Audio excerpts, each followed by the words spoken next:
Here are the pros and cons of living in Gladstone, Missouri. The first con is all the driving. The worst! When our family moved here to Kansas City, we moved to a house in Gladstone. Now, I tell this story in other videos, but the first time I saw the house personally was after we had bought it and stepped inside it. We had only video toured it before then. Are you crazy?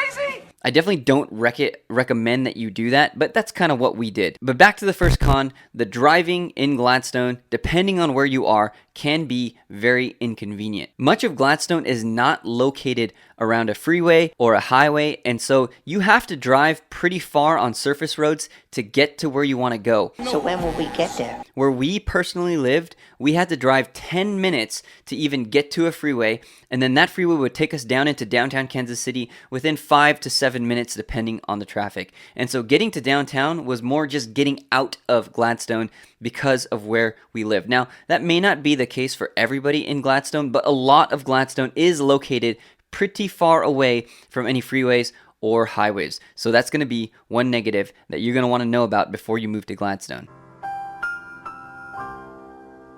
If you're looking to move to Gladstone or anywhere in Kansas City, give us a call. 816-4-MOVE-KC is our phone number. Call or text us anytime. We will get back with you within the day. Whether you're 9 or 90 days out, we help people relocate from all over the country. 816-4-MOVE-KC. And don't forget to subscribe to this channel and like this video if you find this content helpful for you, because it really does help our channel grow. Now to the first pro. If you don't like driving because you don't want to go down to Kansas City or downtown Kansas City, you don't necessarily have to.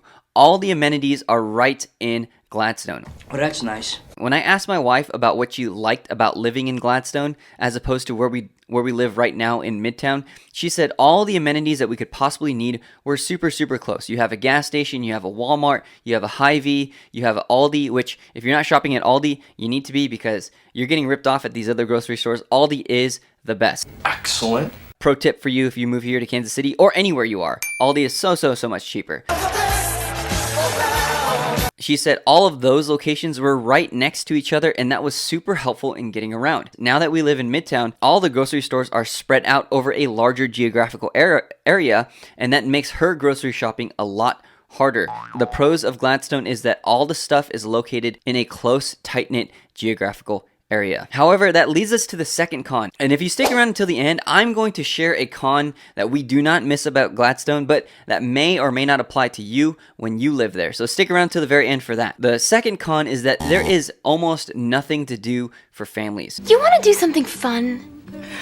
You want to go to Taco Bell? If you want to go to Science City or Union Station or anything that's really fun for kids around the KC metro area, Gladstone is not the place to do it. You have plenty of parks, which is great. You have some walking trails, which is nice, but if you want to keep the kids entertained, or if you want some nice restaurants or anything like that, there's really almost nothing in Gladstone for you. You're going to have to leave that area to go to Liberty if you want to go north, or you can travel up to Smithville Lake if you want to go to the lake, or you can travel down south towards downtown Kansas City. Those would be the fastest ways to do something actually fun around the Gladstone area, because in Gladstone, there's really nothing to do. What a bummer.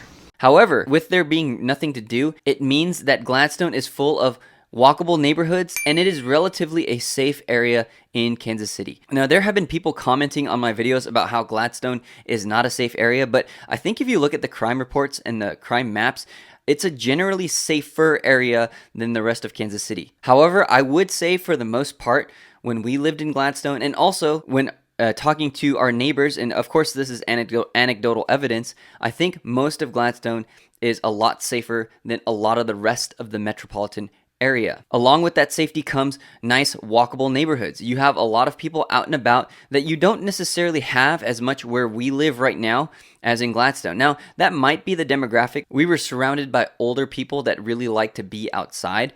Why are you so old? I think for us, that experience of being in Gladstone, surrounded by people who like the walkable neighborhoods and like the safe neighborhoods, was really helpful, especially to new residents of Kansas City. But I would say Overall, Gladstone is typically a pretty quiet area, especially at night. You're not going to get a lot of the activity that kind of congregates in downtown and even in Midtown or even on the east side. You're not going to get some of that. Of course, there's going to be crime everywhere, so look up your own crime statistics if you're considering moving to Gladstone. Another con about living in Gladstone are the utilities. Where we live now in Kansas City proper, we have an electric bill, we have a gas bill, we have a water bill. Now, if you live in Gladstone, you're also going to have to add a trash bill. Take out the trash. Take out the trash. Right now, we pay our trash bill with our water bill, but if you live in Gladstone, they don't have city trash, and so what you're going to have to do is you're going to have to shop around for trash companies. Coming from California, I thought that was super weird because the county would usually arrange trash pickup where I live, but in Gladstone, that's not the case. If I recall, we used a service called Republic Services, but there's also Platte Valley Sanitation, as well as a few others to choose from, and I thought it was kind of weird that you had a couple choices for your trash. Now, it's not all bad because if a company doesn't do a good job for you, you can always switch to the other company, but it was an added expense. If I remember correctly, it was $90 per quarter. So if you calculate that, that's going to be $360 extra per year just to pay for trash to live in Gladstone. Now, the last pro that I have for Gladstone is that there is tons of new construction going on in that area. Not necessarily new construction houses. That's actually pretty rare for Gladstone to find a brand new house being built in Gladstone.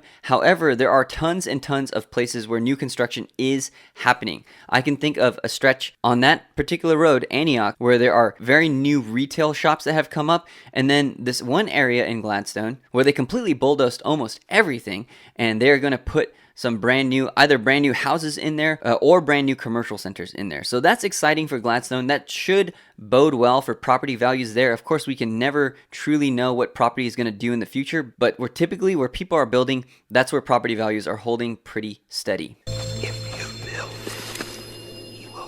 Now, I'm going to share a con with you that's actually kind of humorous. It may not be the same for you if you move to Gladstone, so I don't want to include it as an official con of Gladstone, but if you know us, you know that we moved from Los Angeles. If you know Los Angeles, you may know that it's kind of a concrete jungle out there. Welcome to the jungles of all jungles, the concrete jungle.